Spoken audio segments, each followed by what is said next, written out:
Fandarana vokariny sampany fampahalalam-baovao eto amin'ny Alliance 92.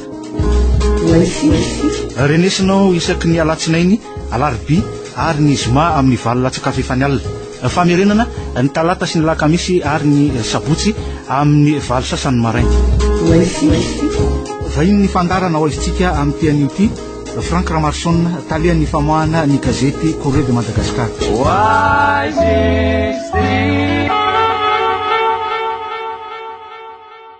Miraba tompoko lahy sy tompoko vavy eto amin'ny fandarana aizitsika amin'izao fiandohan'ny herinandro izao. Iarahana ihany koa amin'ny talian'ny famoahana ny gazety Courrier de Madagascar Frank Ramarson na mirabanao ary eto amin'ity fandarana ity Frank Ramarson. Mirabanao sinezy ary miraban'ireo mpiantsika amin'izao takariva izao. Anokafantsika azy ny eo amin'ny sehatra iraisam-pirenena Frank Ramarson eo ny vondrona afrikanina moa zany dia Ramatoa Dlamini Zuma ministry ny rarambahiny teo aloha ministry ny atatany amin'izao fotoana izao zareo afrikanina tatsimo no voafidy ho filohan'ny voameran'ny vondrona afrikanina solitoerana ny Zamping ohatrotriny ahoana ny mety ho fizotrany ty vondrona afrikanina ity manomboka izao satria avy amin'ny teny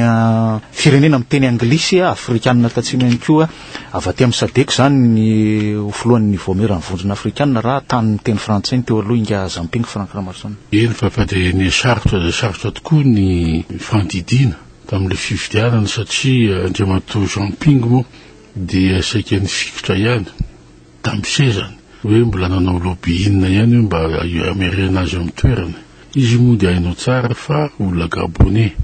zany hoe avy any amin'ny France Afrique marina koa izy fa franc-maçon zany hoe nanantena an'izay système zay zany mba hoe ataontsika hoe akankopona izany izy antsika amin'ny teny hoe fanandajan-tena. Ny zavatra azo lazaina dia ny hoe ny éviter crise ny Union africaine tamin'izay satria hoe misy koa zany fifandimbiasana seza zany hoe alternance zany dia lasa ny Afrika Atsimo zany. Ny Afrika Atsimo araka ny fantatrao fa dia fireneny lehibe isany atao anatin'ny BRICS ary isany izay tokony any amin'ny efa any amin'ny Conseil de sécurité raha tsy diso aoko ary eto amin'ny faritra misy atsika ty izy ny tena fireneny lehibe ary fireneny lehibe izy faharoa eo aorianan'ny Nigeria ary ny Afrika raha ataontsika amin'ny hoe manan-karena zany. Ny zava-misy zany dia ny hoe iova zany ngamba ny fisotrony raharaha na ny satria atanjaka kokoa ny firenena amin'ny sadek satria ny vondrona ray ny sadek. Ny zavatra nampalelo moa tamin'ity toraka ity dia mbola tsika mbola anatin'ilay hoe anatin'ny sage ka tsy avy nanatsika an'io ataontsika hoe fifidianana io nefa mety sarotsarotra ihany ka teo isika hoe miaraka amin'ny namana firenena teny frantsay ve ataontsika hoe tsy naintsy solidaire sa tsika eo anatin'ny vondrony sadeka tsy naintsy anao vote bloqué ny sadeka dia nisy ihany natao tsy ny teny frantsay hoe dilemme na cornélien raha ataoko ngamba fa nisy nahatsara zavatra ihany ngamba tsy nateotsika hoe tsy tantsy hoe tsy nanatrika an'ilay fifidianana zany efa tsy milaza fa dia hoe tsara ho atsika no ataontsika hoe tsy tany amin'ny tisabeba satria na zany na tsy zany azy tonga Andriamatoa Franceman na ve ny dossier Madagascar fa raha fijery azy amin'izao enjiny izao dia tsy nahare mihitsy ianao hoe ny denier natao ny cas Madagascar zany hoe ny crise Mali voalohany ady any Soudan ady amin'ny RDC ny saretaky ny RDC sy Rwanda ary ny ataontsika ty fifidianana ity no ordre du jour ny ataontsika hoe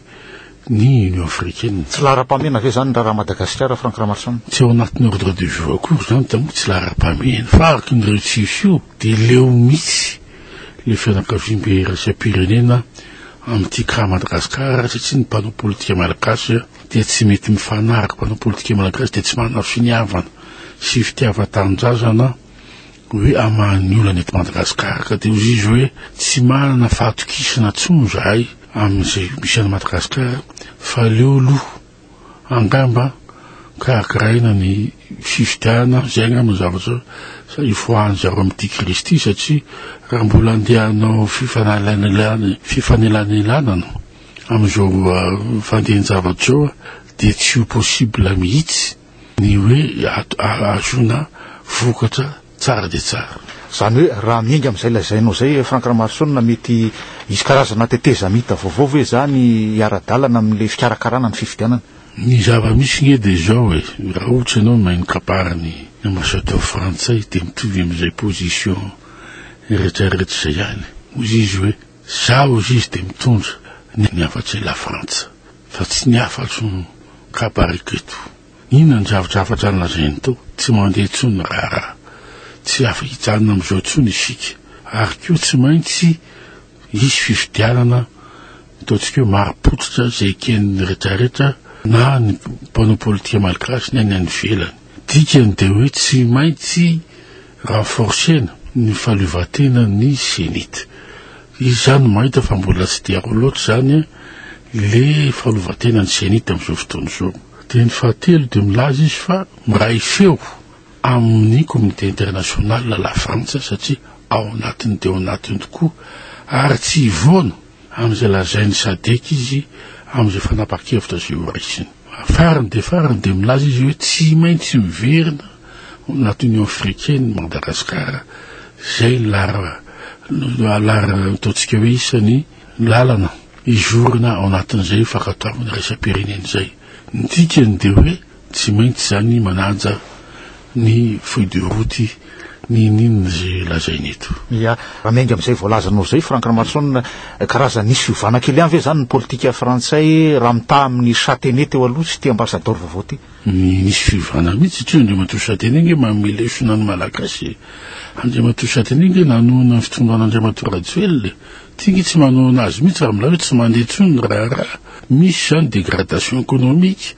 misy zany ny ary ny fahatelo tsy manona raha tao Andriamatoa Châtenay de mbola nety nanao ataontsika hoe tsongolo batito tsika hoe mbola nety milaza hoe mety lazay ny expert nationaux fa ataovy le fifidianana farany tao ty de milaza tsy hevitra zay l'élection crédible élection izy transparente zany hoe fifidianana mangararo izy ary koa izy ny anay de zay lazainy communauté internationale. Inona zay communauté internationale milaza izy fa amin'ny juin sy mai 2013 vao ataony fifidianana. Inona dikan'izay alohan'ny 14 juin kely nisy fivirina tany le lazaintsika tany Bruxelles de nisy zany déblocage ataontsika hoe natao ho an'le 2 millions d'euros amin'le hoe fifidianana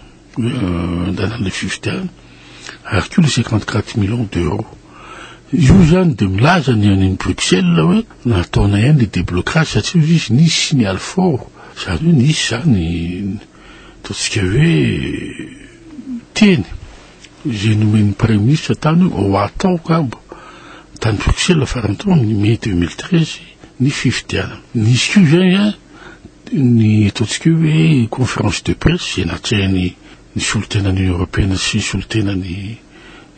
Nations Unies nataony Ramatoa le filohan'ny senita hoe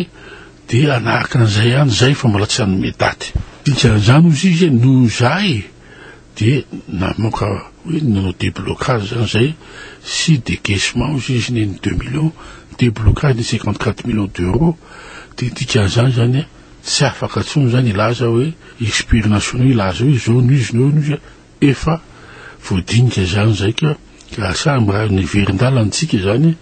hoe amin'izay décision zay tsy fantatro fa eo moa zany misy filazana hoe la souveraineté nationale n'est pas négociable zany hoe zany aloha de kaka ihany amin'izany satria tsisy an'izany tsonge amin'izao hoe fanalotolotoloana tsisy an'izany tsonge amin'izao hoe falatsakakaterena Madagasikara mbola iza ihany mpanao politika gasy monsieur azo nationaliste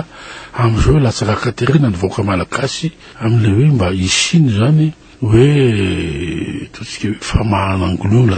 famahanany olana ozy izy Andriamatoa ny ambassadeur de France zay avonaray zay koa tsika tsy ny fanaovana fifidianana hoe zay ihany fa tatavana aloha hoe inona no zavatra hoe ekeny rehetrarehetra mba azona amin'izay hoe famahanan-kely zay no toko hoe tsy mampitovy hevitra Andriamatoa Beliar sy Andriamatoa Châtenay. dia fanazana zany nilaza ny mpitondra moa zany hoe tokony hisy fifidianana solobavim-boaka milohan'ny farany taona faharoa iza ny tantana an'le vola avy amin'ny fianakaviam-be raisam-pirenena io Frank Ramantsy revy am'le mpitondra zay anao zany io nge zany aza tokoa hoe aza manatala ny vahoaka tsony re hitanao zao tsara fa tsy possible zany ary ohatrany mampikara ma-expert nationaux ao no ma-expert nationaux misy diplôme angamo zany hoe za mahay an'izany no zay nge le mananirana eto Madagasikara nefa mba misy norme mba apetraky ny olona norme internationale de mba arao le zavatra fa tsy manao foana tsy mbola ohatra tsy ampy ataontsika hoe tsy ampy fahaizana le mpitondra zay mbola manao zay hoe ataovy ny élection législative atsika zay nge mahatonga atsika hoe tsy ninon'ny Union africaine tsony tsy ataona ny ordre du jour satria zay le manao resaka kitoto mandehandeha amin'ny zavatra tsy fa tena atao be fahatany fotsiny de tsy ampy fiheverana de lasa omezan'ny olo tsika ny velany ka raha mbola zay moa tiany atao de azy ny azy Andriamatoandro Rajoelina zao raha tokony izy efa vita zay ny zavatra tadavina efa voavote dolo ro lalàna amin'ny fifidianana ampy zay tokony am'izay zany avela iasa le gouvernemanta no tokony soloana ny olo amin'ny gouvernemanta mba hoe teknisianina am'izay nitonatra any amin'ny fifidianana fa voalohany mpanao politika any amin'ny CTCST anoky lalao amin'ny zavatra tokony izy fa aloha le gouvernemanta miaraka amin'ny teknisianina vaovao ao anatin'izay zetin'Andriamatoa Premier ministre Belgique iresaka am'izay misy action de mba hitany partenaire financier satria na tingena tsy maintsy misy prolongement 2013-2014 zany zavatra zay accord zay atao na amin'ny hoe 10e fed na le hoe 577 millions de dollars mahatonga very faranjay anaty kapariny tokony mbola négocieny zany matoko zany le 11e fed ohatra tsy maintsy amboarina verenina roa izy amin'ny Union africaine tokony raha ohatra mandeha tsara de miaraka amin'ny FMI zany hoe zany rehetra zany tsy maintsy amboarina fa tsy mpanao politika akory anao zany raha misy gouvernement na technicien feuille de route tsy milaza hoe le ministre zay tendrena de ministre tsy maintsy mpanao politika azo atao tsara ma technicien vita hoa zay ny ataontsika hoe nahazo ny kilalao n'Andriamatoa Rajoelina rôle lalàna mba fifidianana ny zavatra mamaika ny comité international de hoe renforcement sénite alon gouvernement zany anao am'izay le affaire courante am'le miaraka amin'ny technicien tondratra any am'le fifidianana sy miprépare am'le ataontsika io zay accord sy miaraka amin'ny partenaire technique et financier raha mizotra tsara ny raha eto Madagasikara le fitantanana an'le vola avy amin'ny mpamatsy vola tsy any amin'ny raison raha am'izao gouvernement io ngamba tsy omen'ny Union européenne zany 54 millions d'euros zany tanareo zao nany amin'ny resaka inty environnement mitaraina le gazety sasany satria tsy nandeha taony amin'ny ngamontany amin'ny présidence raha le 50 millions de dollars misy an'izao conservation internationale anao sy namanao azy zany hoe mena ny ONG ny vola aloha am'izao fotoana zao satria tsisy fahatokisana am'izay kitapo molapanjakana am'izao fotoana zao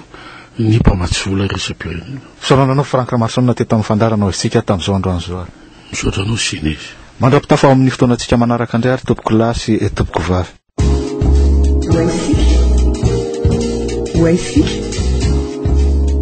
fandarana vokarin'ny sampany fampalalam-baovao eto amin'ny Alliance 92 renesinao isaky ny alatsinainy alarobia ary ny zoma amin'ny valo latsaka efa ny alina famerenana ny talata sy ny lakamisy ary ny sabotsy amin'ny valo sasany maraina